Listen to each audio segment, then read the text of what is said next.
This is Mineral Basin, an area surrounded by 14,000-foot peaks, alpine lakes, and you may even spot the occasional moose. The best part is, you don't need a crazy built rig to see it all. It's a short drive just outside of Buena Vista, Colorado, making it the perfect place to test out my new OP4 off-road camper over the long holiday weekend.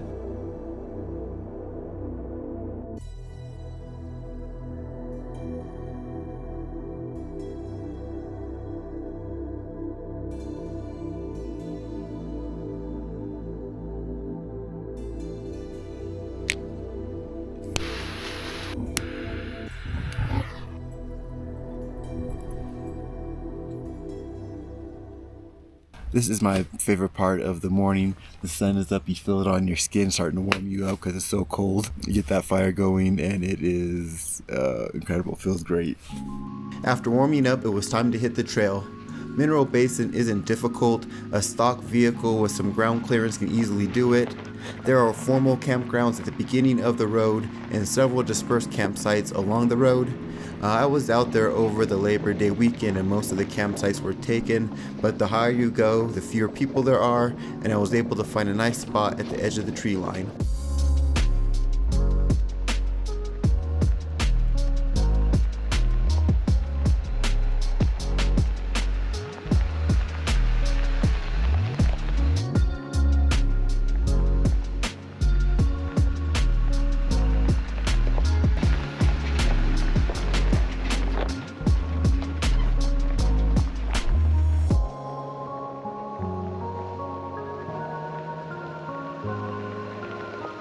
The trail that ends at a mine, but there is no old equipment or an abandoned building.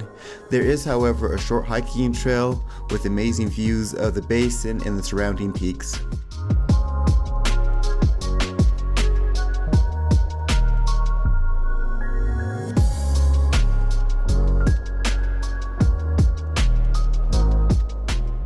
This isn't the best campsite I ever had, a little close to the road for me, but still the views are incredible. Luna, come here.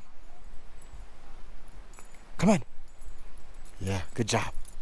And this is the first trip taking out the camper. I just purchased the OP4 and this trip was kind of a test run for it to see how it did off-road and towing and setting up and all that kind of good stuff. And this is a good test run because this trail is rated to a stock vehicle with a little bit of clearance can easily do it, and it did really well coming up here.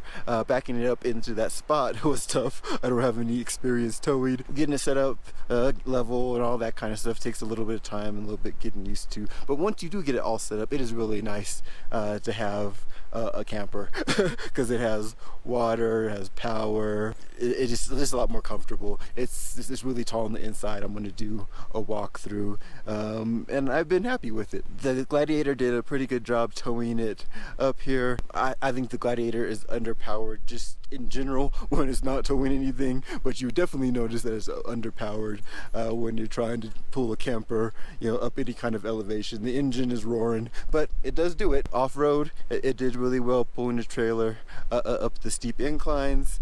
And as far as handling, I would say I'm surprised. I think the Gladiator handled a little bit better towing the camper. It feels like the extra weight kind of like steadies it out, so it actually didn't feel too bad. There are a few trails that branch off of the main road. I decided to do a little bit of exploring and check one of them out. This trail goes to a high elevation lake at the base of a massive cave that you can see from miles away.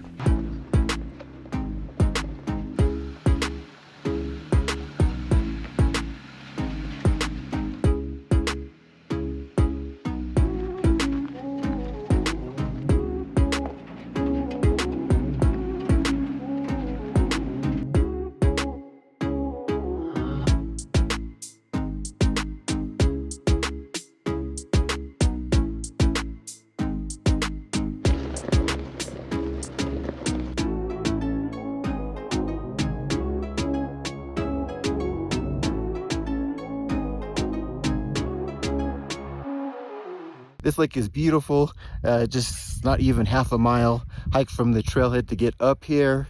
And I saw one person like hiking, I think all the way up to the top, but there's no one really around here. The trail getting up here, the first part isn't bad at all. At the last maybe quarter mile or so, the trail gets really overgrown, so I'm sure I got a whole lot of more pinstriping coming up here, and it's steep and kind of rocky, but it's not hard in any sense. You're just going to have to be in 4 low when you're making the climb up.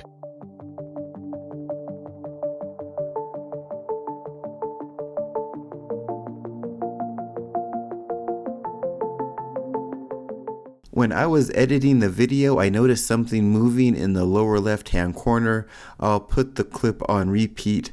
I can't tell what it is, but it must be pretty big for the camera to pick it up from that far away. It moves like a bear, but I've never seen a bear above the tree line. Since what it is exactly can't be verified, I'm going to say chupacabra.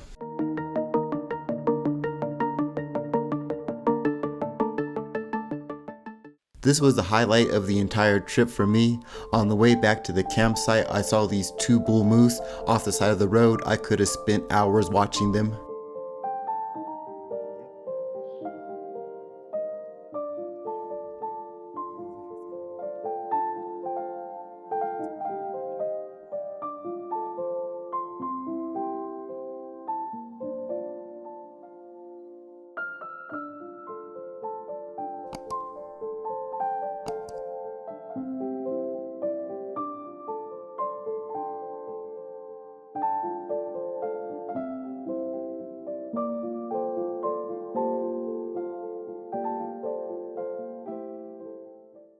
The OP4 comes with an outdoor kitchen, and I was excited to test it out. I decided to try something new and make brats with peppers and onions.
That was really good. It made everything so easy. Has the gas burners, has running water, a place to store all your utensils, and it's really nice. I'm not gonna do it every night because you do have to clean up afterwards, which is not any fun. Now I'm officially a glamper. Just down the road from the campsite, some people broke down. They blew a radiator hose. There was a few people in vehicles that stopped to help them and are gonna give them a ride back into town. I think it's Colorado 4x4 Rescue and Recovery, and if I remember correctly, it's a volunteer organization that will come and do rescues and recoveries for people in the area. So I've had it in my phone for a while.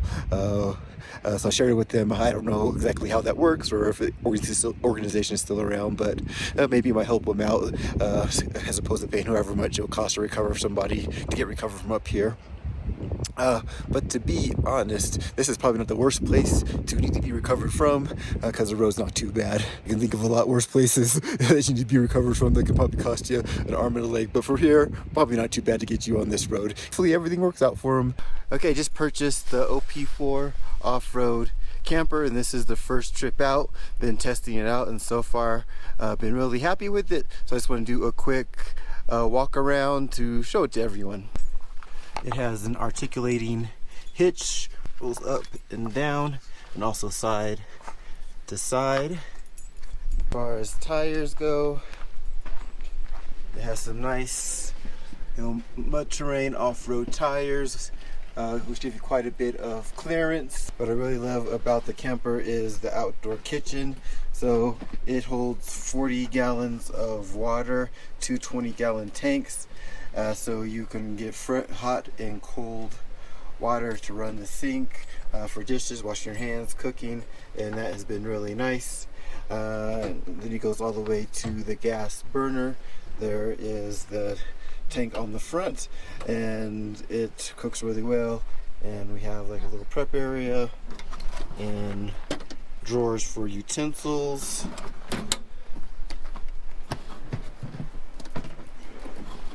And there's also lights here and under this rack, so you can see at night, and all of this collapses down into there for a nice compact unit. This is the fridge that comes with it, that also folds back down in there.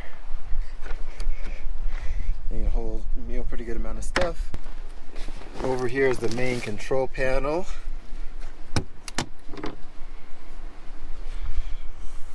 So it tells you how much water you have in each gauge, and looks like there's this around a quarter of water left in each tank, and that's not too bad considering we've been out here for about 3 nights, 4 days, 3 nights.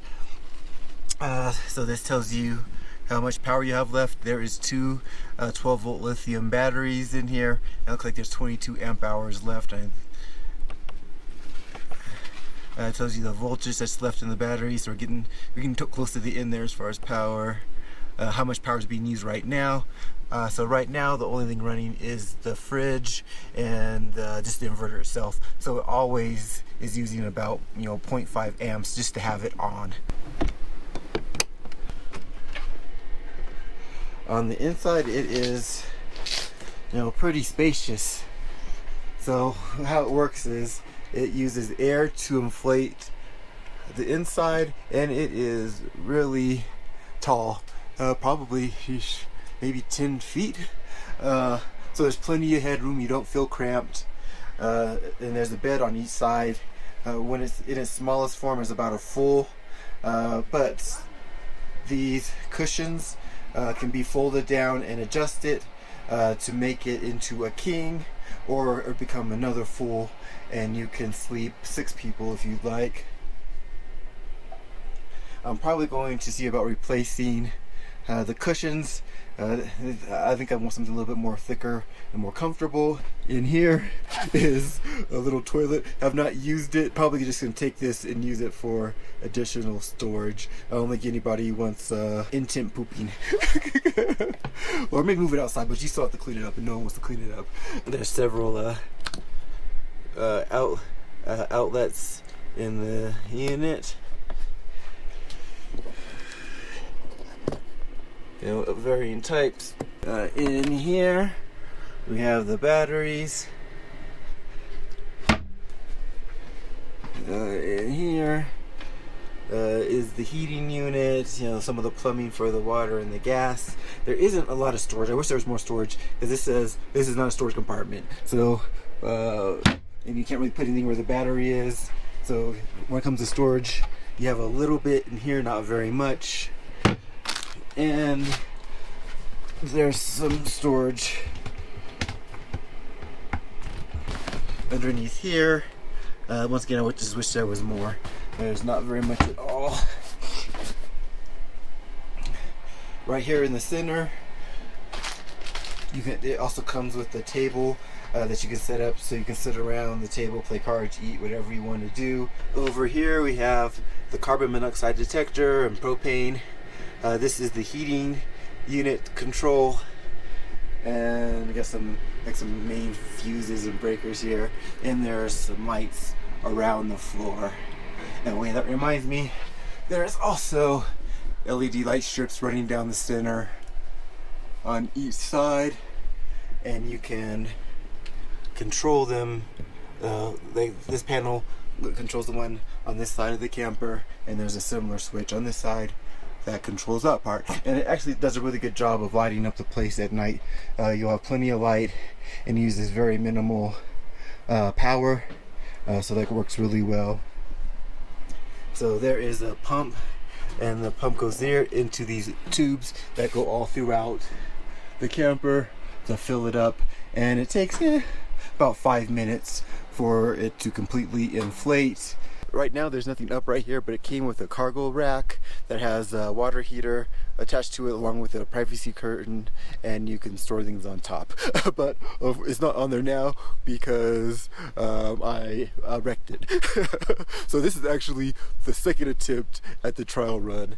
A few weeks ago, loaded everything up, drove all the way out here to Buena Vista, and just a few miles outside of town I went to go fill up the gas tank and slammed the arm of the cargo rack against one of those concrete pillars that protects the gas pump, and just totally wrecked it. And to wreck it in such an uncool way just kind of really sucked, but I wrecked it. So fortunately the camper itself was in fine and great shape, but the thing is that the cargo rack is on top and it flips up, and when it was broken I could not flip up the cargo rack to be able to open up the camper, so we had to abort that trip.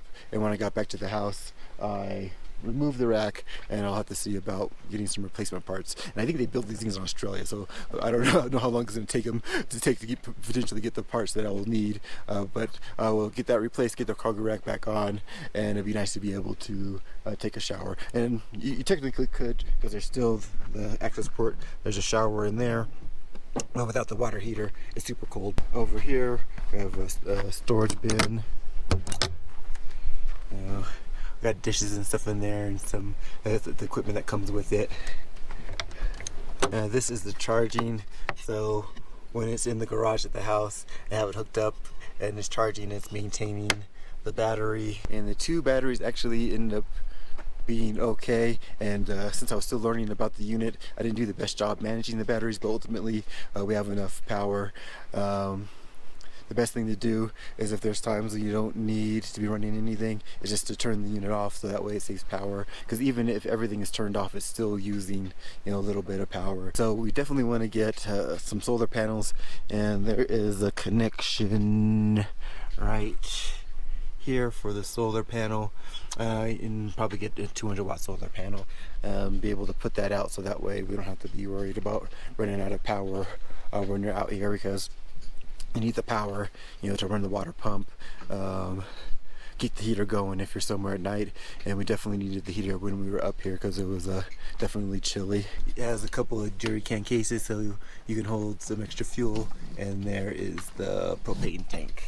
Collapsing it isn't too bad, and even the setting up isn't too bad. There's just a lot of little things to remember, but the more you do it, the easier it is. So like I said, I've been out here for 4 days, 3 nights, testing everything out, and so far so good. I had a great time exploring Mineral Basin. To see one of Colorado's best kept overlanding secret locations, check out this video.